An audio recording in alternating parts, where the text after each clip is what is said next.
Meus queridos irmãos e irmãs, celebrar a transfiguração de nosso Senhor Jesus Cristo é um Deus se revelando, é um Deus se tornando totalmente exposto diante da humanidade.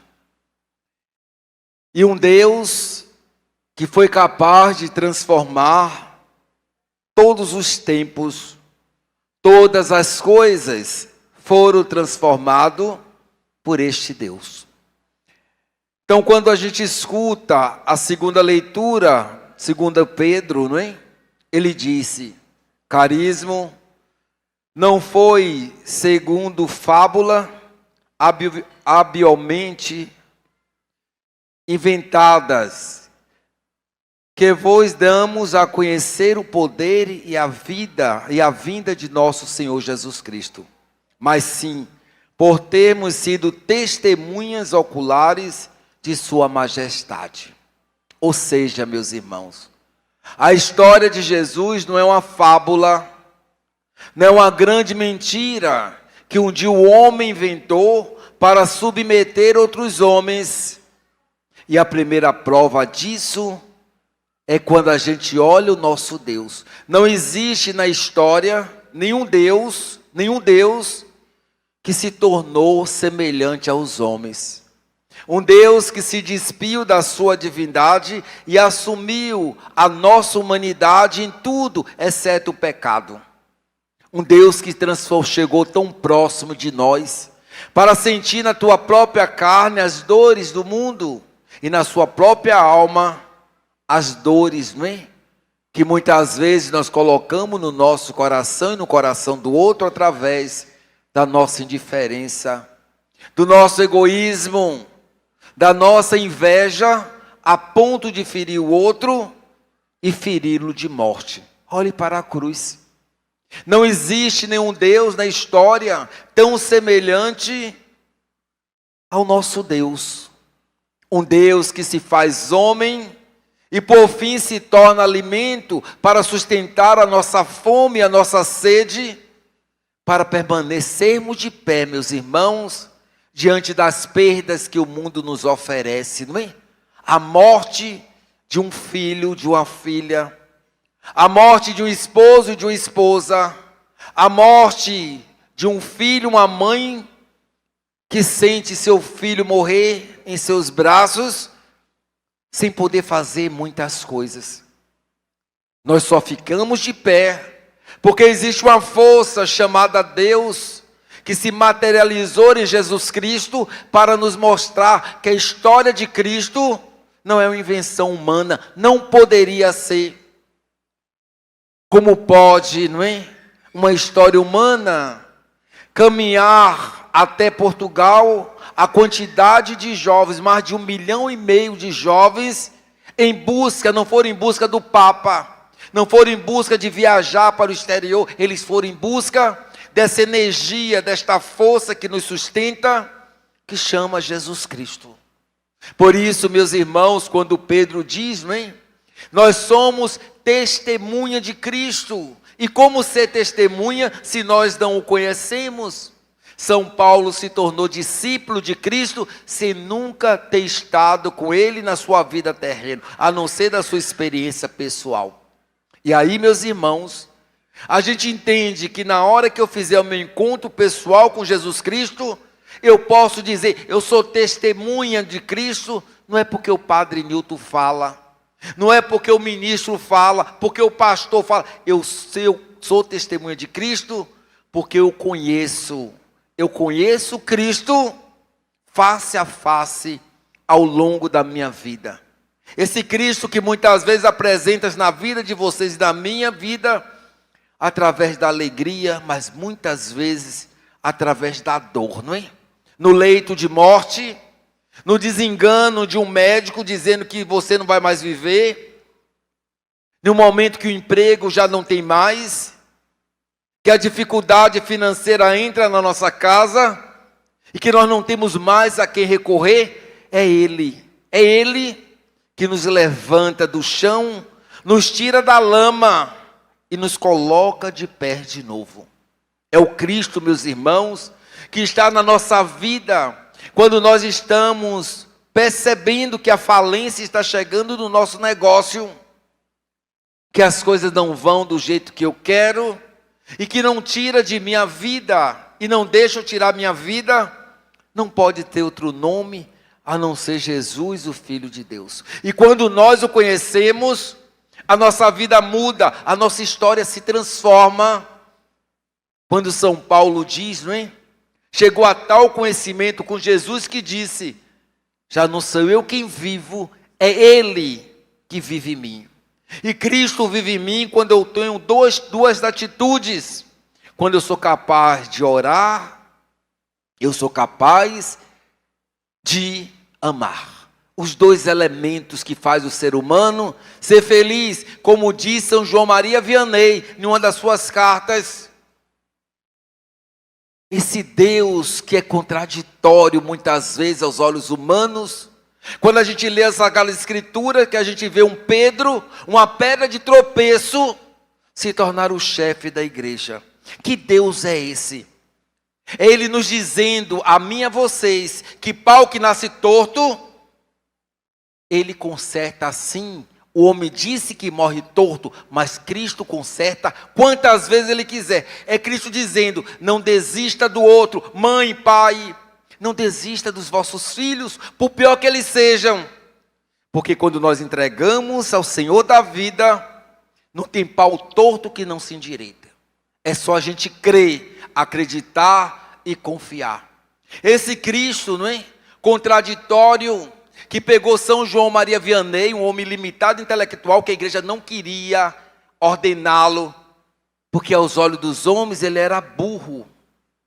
Não aprendia teologia, não tinha destaque na filosofia, então não servia para a igreja de Cristo. Mas quando foi ordenado, mandou para a cidade mais difícil, o lugarejo mais longe, porque ele não tinha condição de lidar com aqueles sabidos da época. E São João Maria Vianney, chegando lá, antes proibido de confessar pela igreja. Quando a igreja libera que ele começa a confessar, a cidade de Ás, que era uma Sodoma e Gomorra, se tornou um pedaço do céu. As pessoas vinham de todos os lugares se confessar com ele, estar com ele. Os reis e rainhas vinham pedir conselho a São João Maria Vianney. O burro, Deus o tornou sabido, não é? E aquele que era burro tornou-se o patrono dos espertos, dos intelectuais, porque ele é o patrono dos sacerdócios. Para vocês verem como a lógica de Deus nem a lógica humana. Por isso eu não posso dizer, você não tem jeito, minha vida não tem jeito, meu casamento não tem jeito. Só não teria jeito se nós não tivéssemos um Cristo. Então, meus irmãos, vejam como Deus caminha na contramão da história. E o evangelho de hoje fala da transfiguração. Transfigurar-se é mostrar de fato como nós somos. Quem de nós aqui podemos mostrar quem nós somos? Porque se nós nos mostrasse do jeito que somos, muita gente não ia gostar da gente. Muita gente ia nos desprezar. Mas eu só posso ser feliz sendo o que eu sou. Quem usa máscara não pode viver a felicidade. Porque o carnaval passa, a farra passa, mas eu continuo sendo aquilo que eu sou. E Jesus transfigurou-se. Ele saiu, subiu a montanha, mas ele não foi para a montanha se transfigurar, ele foi rezar. Ele foi rezar, falar com o Pai. Porque com certeza Cristo tinha uma vida exaustiva, como a de vocês e a minha, cansada, de trabalho, de luta diária. Cristo ouvia calúnia, difamação. Cristo ouvia tudo que nós ouvimos, e um peso sobre as costas dele, porque todo mundo achava que ele podia fazer. Quando ele fazia milagre para um, ele era bom. Quando deixava de fazer, ele não prestava. Igual a nossa vida, gente. A vida que muitas vezes a gente diz assim, como levantar para ir à missa, se eu tive a semana toda exausta. Era esse Cristo, caluniado, invejado, humilhado. esse Cristo tirava o seu minuto para falar com o Pai. Subia a montanha para viver a solidão. E nesse dia ele levou testemunha para nos dizer, se a gente não tiver o nosso momento de solidão, de oração, a gente não suporta. Ouviram isso? Porque a gente se acha forte, eu posso tudo, até a hora que a gente despenca e não consegue mais levantar. Cristo deixou de lado todo mundo, agora é minha hora de falar com o Pai. Eu preciso me fortalecer para continuar vivendo. É o que a gente não faz, não é? A gente está doente e continua trabalhando porque não posso parar. A gente precisa de um médico, mas não vai porque eu tenho que ser forte.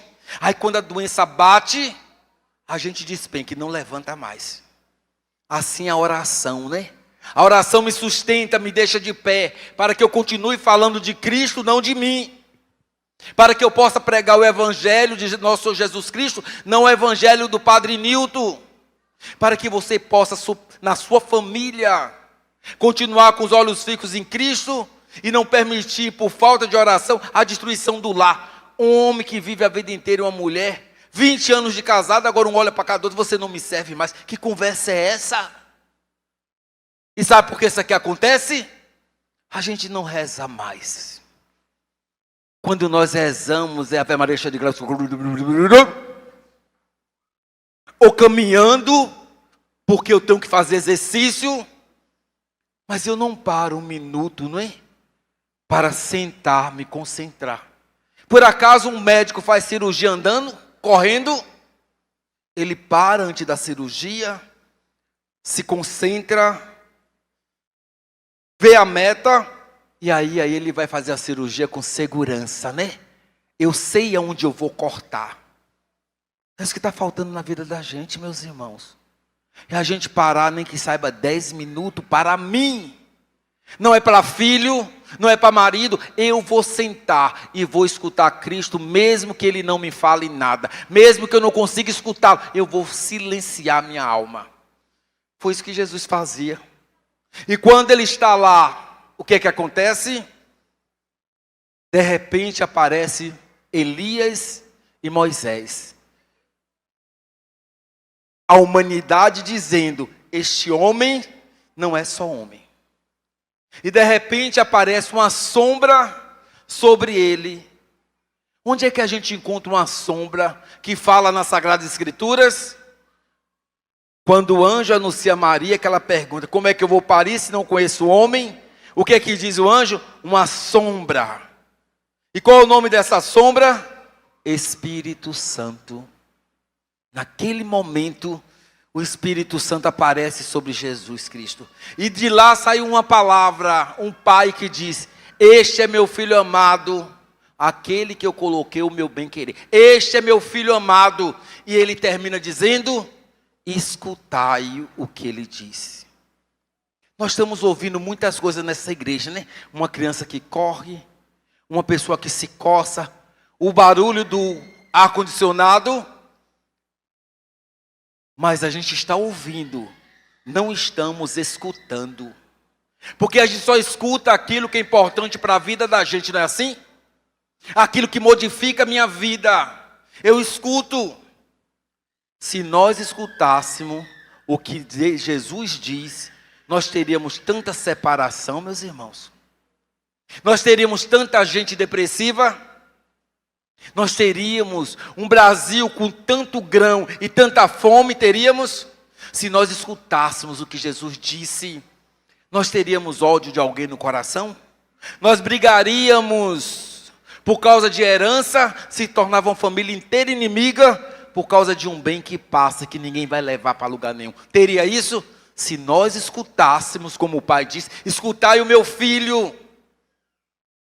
E essa fala de Deus acontece a Trindade Santa junto. A Santíssima Trindade só aparece na Bíblia junto duas vezes. Batismo e transfiguração. A sombra do Espírito, a voz do Pai e o Filho. Transfigurado. Tem um texto que disse, a roupa dele ficou tão branca que nenhuma lavadeira do mundo seria capaz de alvejar. Ou seja, Cristo se transfigura, mostra a sua alma. Seria bom que a gente mostrasse a nossa alma, não é? Se nós mostrássemos a nossa alma uns aos outros, eu não diria assim, minha amiga prestava, eu pensei que ela prestava, hoje ela não presta mais, não é? Se os nossos olhos se abrissem para enxergar a transfiguração do outro, eu não ia me decepcionar com gente que ia me trair, não. Quando ele dissesse assim, eu quero ir embora, você não me serve, você ia dizer assim, vai com Deus, que você seja feliz e a felicidade também fique para mim. Se nós fosse transfigurados um diante do outro, um homem não mataria uma mulher porque ela não quer ter mais um relacionamento. Mas nos falta isso, né? A máscara diária. Quando eu quero uma coisa com você, eu faço tudo. Quando eu tomo posse, eu desprezo, né? Eu humilho, eu piso. Então, isso é transfigurar-se. Não dá para ser feliz, meus irmãos, se a gente não se apresentar diante de Deus e dos homens do jeito que nós somos. E como a gente, não é? Não se apresenta diante de Deus como nós somos. O que é que nós fazemos? Máscara, máscara e máscara. Eu sei que eu estou pecando, mas eu continuo pecando. Vim na igreja e dizendo assim, pecar é humano, né? Justificando aquilo que Satanás coloca para nos destruir. Se pecar fosse humano, nós não teríamos depressão nem tristeza após o pecado, né? Quem é que peca e celebra o pecado? Eu nunca vi uma mulher fazer um aborto e quando chega em casa chamar filhos, família para fazer festa. Eu nunca vi uma mãe que abortou, que a todo ano, no dia do aborto, ela canta parabéns. Faz isso?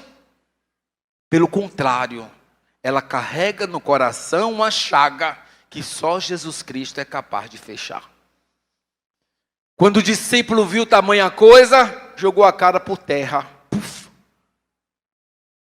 E Jesus disse, levanta-te, não tenhas medo. Se nós confiarmos em Cristo, o mundo vai tentar nos derrubar, mas a gente não cai. Você já viu um boneco chamado João Bobo? Não sei se aqui tem. Que a gente joga e ele fica assim? A gente vira um João Bobo diante do mundo. Eles colocam a gente deitado, a gente fica de pé. Quem tem Jesus na vida, meus irmãos, todo tipo de atrocidade pode chegar na tua casa e na tua vida, mas você não será destruído. Levanta-te, não tenhas medo, eu estou contigo. Antes que tu nasceste, eu te chamei pelo nome. Eu te chamei, Maria Vitória. Eu só posso, Maria Vitória, chamar uma pessoa pelo nome se eu conheço, né? Quem não te conhece aqui, não vai saber que você chama Maria Vitória. Então Deus nos conhece, nos chama, por isso que Ele nos levanta tantas vezes o mundo queira nos derrubar. Por isso não tenhas medo. Não tenha medo quando o outro se levanta contra o mal, porque se não for de Deus, acaba, meus irmãos. O que é de Deus fica, o que não é de Deus não sobrevive. Por mais que o tentador, o diabo, entre na nossa vida, um dia ele se esquece e aparece a ponta do rabo dele e a gente diz, não é gente, é o demônio. Vocês entenderam isso? Ninguém consegue ficar omisso aos olhos de Deus. Que essa transfiguração de hoje, não é? Nos renove, nos fortaleça. Que hoje, dia da vocação sacerdotal, possa aparecer sacerdotes para a igreja de Cristo. Eu estive no retiro dos padres, 70 padres fazendo retiro, e eu olhei do alto e eu vi as cabeças tudo branca, os que têm cabelo ainda. O que é que isso significa? Se nas famílias de vocês não nascerem filhos para se tornarem sacerdotes, vai ser um dia que a gente vai implorar a Eucaristia e não teremos ela. Sabe por quê? Porque a única forma da Eucaristia chegar no nosso meio é a mão sacerdotal. E por que que as nossas famílias já não tem mais ninguém querendo ser padre? Cheguei na catequese hoje e perguntei, quem de vocês quer ser padre? Não. Aí eu dizia assim, você não. Só um disse assim, eu. Eu disse, graças a Deus, não é? Porque sacerdote não se dá um pé de árvore que a gente planta e diz, agora ele está maduro que nem mamão, vou pôr ele para a igreja. Não. Ele nasce dentro de uma família orante. Uma família que pede operário para a messe, porque a messe é grande e poucos são os operários. Veja quanto vocês são e veja como eu sou, um só. Então peçamos operário para a messe, meus irmãos, porque a igreja precisa de sacerdotes novos para colocar fogo na igreja de Cristo, para que a igreja de Cristo aprenda que hoje o objetivo da igreja não é fazer mais nada para você, é fazer você se encontrar com Jesus. Porque no dia que você se encontrar com Ele, você não precisa de mais nada. Nada te derruba, nem a morte, nem a vida. Pode fazer o que quiser com você, você não sentirá nada. Porque quando a gente se encontra com Jesus, a gente é igual Paulo, né? Já não sou eu quem vivo, é o Cristo que vive em mim. Alegria, felicidade começa a habitar na nossa vida. Então que Deus, não é? Nesse dia da transfiguração, eu gostaria de dizer a vocês que Ele pudesse entrar na tua vida, Jesus. Que tu faça experiência com Cristo. Porque quando a gente faz experiência com Cristo, a gente não vive em cima de teologias, de livros, de filosofia, que prega ao mundo, não é? Que Jesus não existe. Eu dou risada deles, não é? Porque eles são tão limitados intelectualmente que ele acha que Cristo é uma imagem que está ali no altar. Não. Onde existe o amor, existe Cristo. Onde existe a misericórdia, existe Cristo. Onde existe a compaixão, Cristo daí está. Então Cristo não é só uma pessoa. Ele se personificou para a gente entender. Mas Cristo é mais do que isso. Onde tiver um gesto de amor, de caridade, de misericórdia, eu posso dizer, quando a mãe chega, padre, meu filho é ateu, o que é que tem? Aí eu pergunto assim, meu filho, você tem ódio do mundo? Não, padre. Você ama as pessoas? Amo, padre. Você é capaz de ajudar alguém que sofre? Sim, padre. Ele não é um ateu. Ele é apenas um cristão que não descobriu o valor de Cristo na sua vida. Mas um dia descobre. Louvado seja nosso Senhor Jesus Cristo. Para sempre seja louvado.